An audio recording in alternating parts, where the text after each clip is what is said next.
Hi, welcome back to FSFerryPilot. This is a progress upgrade for July the 3rd, 2024. So let's get right into it.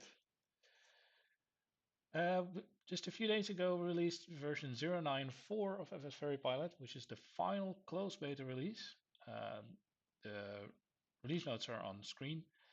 Uh, as always, I won't go through each and every item. There's still one known issue in there. From time to time, you should try to fly a second flight with the flight simulator still connected. FSFerryPilot might not be able to check your aircraft selection to see if it's correct. The workaround is to simply disconnect and connect the sim on the current flight tab, and then it will work as designed. This obviously is on the list for the next release. A couple of things to note from the release notes. The most important points are related to the options, because this was the options release. And obviously there was a lot of bug fixes. We also updated the runway data, which is important. And I think that's the most important items on the list as of yet. So it's time for a small demo. I already started up FSFerryPilot to get to the select pilot screen.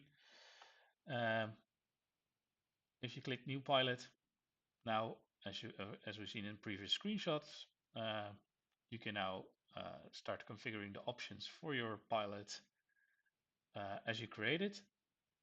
So let's go through them. The first one was already there. New flight overrates the current location.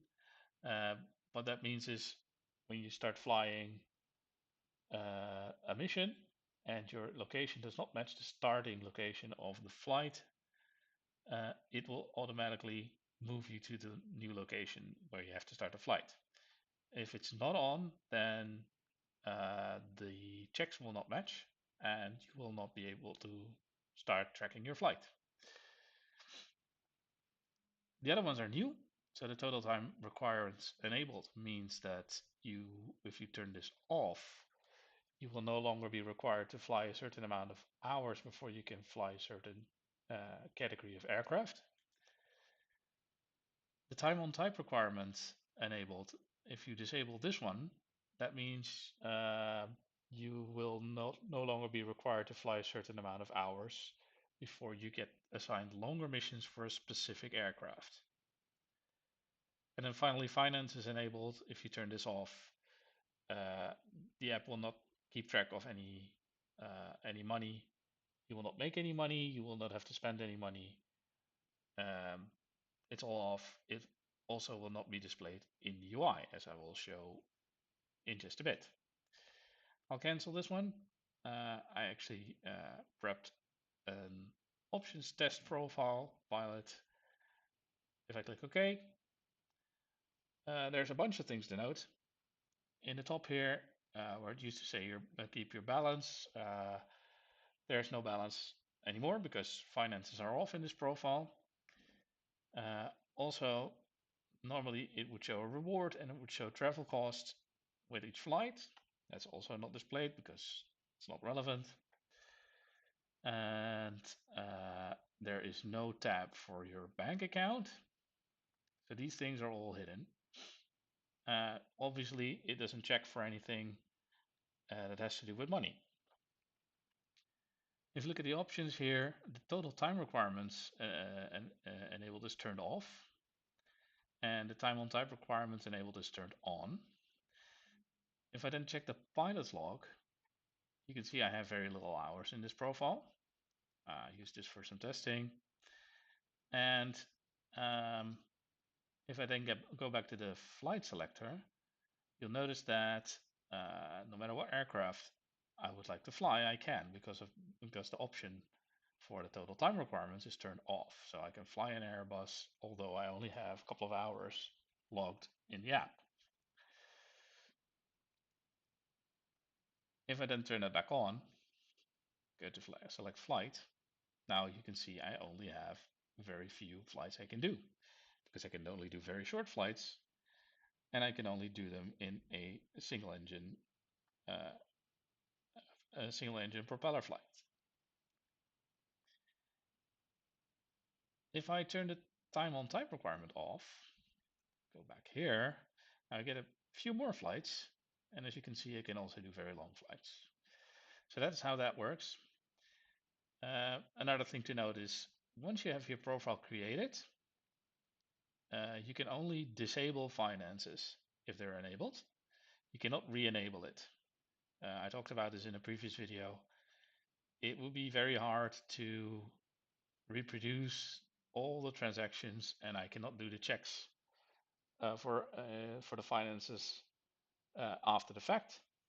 So I decided to implement it like this. If you have finances on, you can disable them, but you can not enable them after that. That concludes the demo. We go back to the slides.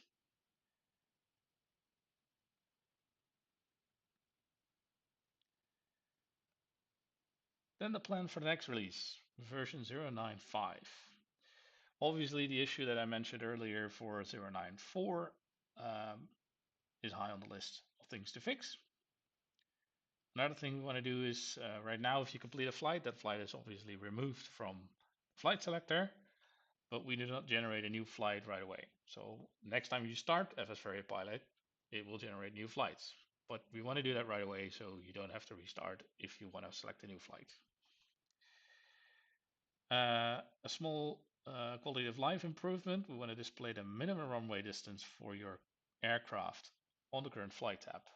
This is specifically useful for planning multi-leg flights where you have to plan stops in between the departure and destination to check what airfield will be suitable for your aircraft. Another point is we want to implement the remote file synchronization mechanism that we have for locations for aircraft as well. The reason for doing that has to do with Flight Simulator 2024 coming out on November 19th. And we want to be able to quickly, without updating FSFerryPilot, add aircraft to the app. This allows us to do that. For those of you who don't know, have not seen how it works, basically when you start FSFerryPilot, it will connect to the website, and it will check if there's an update for, in this case, the aircraft data, and if there is, it will download it and install it into the data folder for FSFerryPilot. Once it has done that, it will load that data. You will not see anything happen except for maybe new aircraft or updated aircraft for that matter. Another more technical point is, and I've already worked on this, I want to move the model classes that actually are behind FSFerryPilot. You can think about code that does aircraft, aircraft categories, runways, all those things. I want to move them out of the main app into a separate DLL file in this case, because I want to reuse that code for backend purposes as well. You should not note any changes in the app, but it will take a lot of testing to make sure that it's all done correctly. And finally, something I talked about previously, we'll need some kind of funding to pay for hosting and to maybe get some data contracts, stuff like that, cover some expenses. So I will be adding a donation button to the app, so we can keep it free, but people can actually donate some money to fund the project. And then finally, this version will be the first public beta version. That also means that the closed beta stage will end. And it will also mean I'll have to do a lot of other stuff to make sure that we can actually release to the public. So yeah, that's to come. I'd say spread the word. We'll hope to be reaching that stage by the end of summer, but don't hold me on that because again, I'm all on my own. And well, I hope you have fun, and See you soon.